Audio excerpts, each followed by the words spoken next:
Pitong mag-aaral ng Markads Khalid bin Nasser Al Thani Litafidil Quran ang matagumpay na nagtapos ng Quranic Memorization Program. Personal na dumalo at nagpaabot ng pagbati sa pagtatapos sa mga mag-aaral si Maguindanao del Norte Governor Datu Tukaw Mastura, ang Partners in Peace and Progress story mula kay Jen Garcia.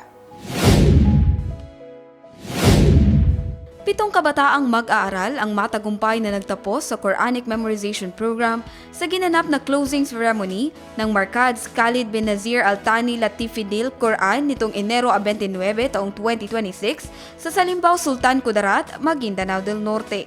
Ang nasabing programa ay dinaluhan ng Maguindanao del Norte Governor Datu Tukaw Mastura kasama ang mga kinatawan ng Provincial Disaster Risk Reduction and Management Office.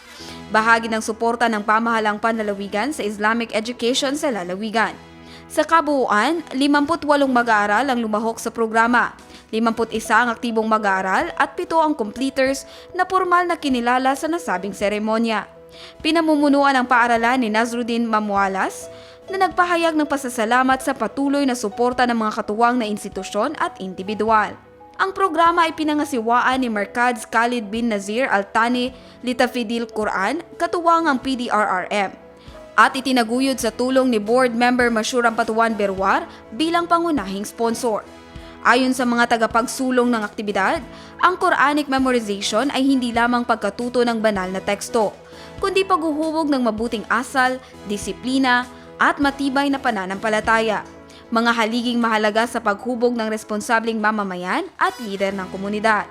Pinagtibay ng nasabing pagtitipon ng kahalagahan ng pagtutulungan ng pamahalaan, sektor ng edukasyon at komunidad sa pagsusulong ng mga programang nagbibigay halaga sa kaalaman, kultura at pananampalataya ng Bangsamoro.